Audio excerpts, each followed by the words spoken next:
MDH biryani મસાલા, પારંપરિક બિરયાનીનો અસલી સ્વાદ. असली मसाले साच साच MDH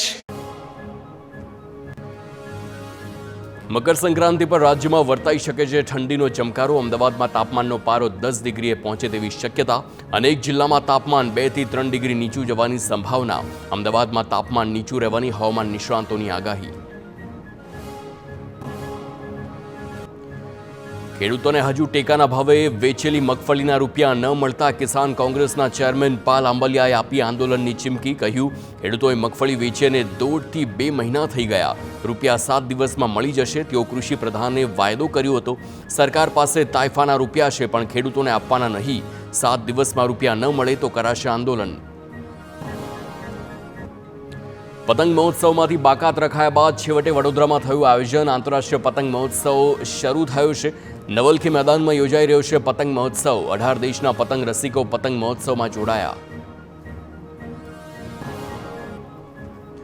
સુરતના ડગરવાડ વિસ્તારમાં પતંગ બજારમાં ભીડની આડમાં થતી ચોરીને અટકાવવા પોલીસના પ્રયાસ.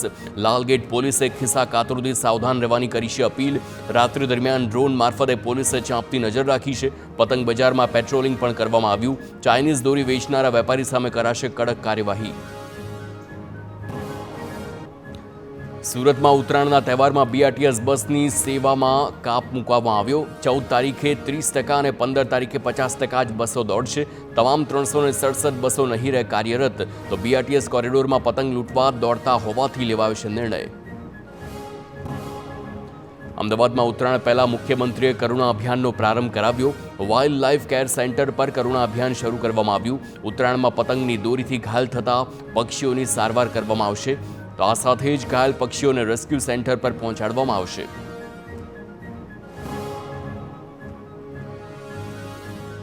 ઉત્તરાયણના તહેવાર પહેલા અમદાવાદમાં આરોગ્ય વિભાગે ઠેર ઠેર દરોડા પાડ્યા. ચીજ વસ્તુમાં ભેળસેળ કરતા વેપારીઓને ત્યાં સઘન ચેકિંગ.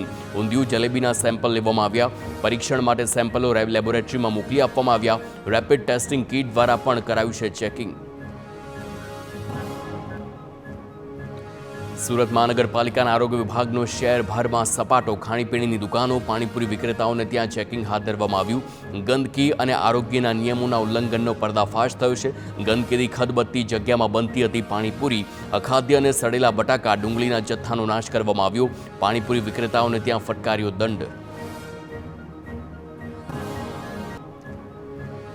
સુરતના એક અઠવાડિયામાં શહેરમાં 1210 સ્થળો પર તપાસ કરવામાં આવી. 1400 કિલોથી વધારે અખાદ્ય પદાર્થોનો નાશ કરવામાં આવ્યો છે.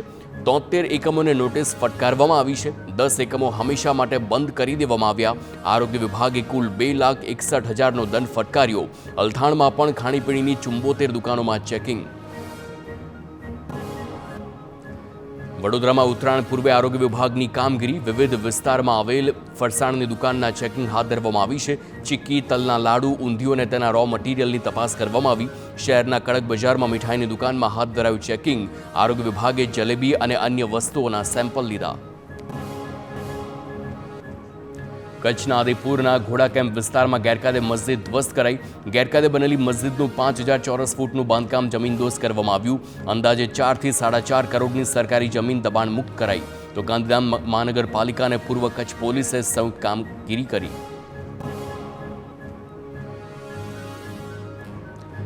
વડોદરાની ગોત્રી હોસ્પિટલ ફરી વિવાદમાં આવી. હોસ્પિટલના 6થા માળે ICU અને PICUમાં એસીનો પાઇપ ફાટ્યો, જેના કારણે સમગ્ર વોર્ડમાં પાણી ભરાઈ ગયું. ગંભીર હાલતમાં દર્દીઓને પડી છે હાલાકી. પાણી ભરાતા ડોક્ટરો અને સ્ટાફમાં અફરાતફરી મચી છે. ભારે જહેમત બાદ પાણીનો નિકાલ કરાયો. ખાદ્ય તેલના ભાવમાં ફરી એકવાર આવ્યો છે ઉછાળો.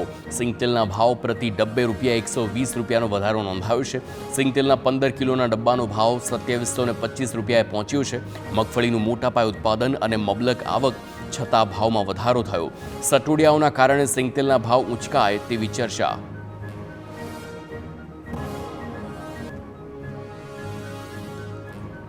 રાજકોટના જેતપુરના કેરાળી અને લુણાગરા ગામ પાસેથી પસાર થતી ભાદર નદી ફરી પ્રદૂષિત થઈ. નદીમાં કેમિકલ માફિયાઓ પ્રદૂષિત પાણી છોડાતું હોવાના આક્ષેપ છે.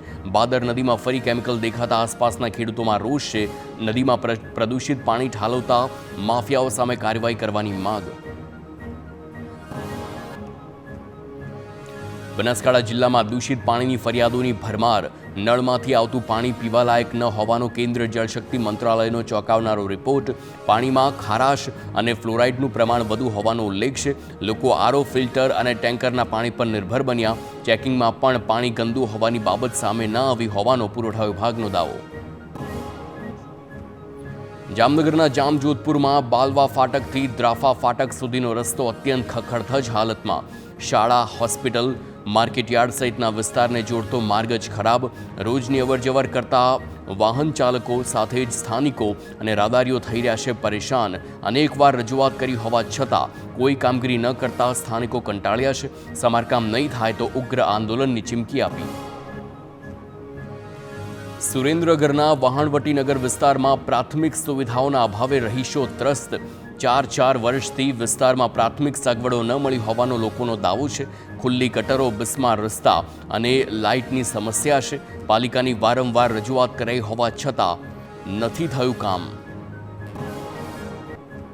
અમદાવાદના હાટકેશ્વર સર્કલ પાસે પાણીની લાઇનમાં પડ્યું છે ભંગાણ. સતત 3 દિવસથી પીવાના પાણીના ઉડી રહ્યા છે ફુવારા. 3 દિવસ દરમિયાન લાખો લીટર પાણીનો રસ્તામાં જ વેડફાટ થયો છે. જર્જરિત ઓવરબ્રિજને તોડતી વખતે પાણીની લાઇન તૂટી છે. કોન્ટ્રાક્ટરની બેદરકારી બાદ પાલિકાએ નથી કર્યું સમારકામ. MDH કિચન મસાલા રસોડામાં હોય તો આપણે કાંઈ પણ બનાવી શકીએ છીએ. રીંગણાનો ઓળો, બટેટા ફુલાવર, ભીંડી મસાલા અને બીજું ઘણું બધું. MDH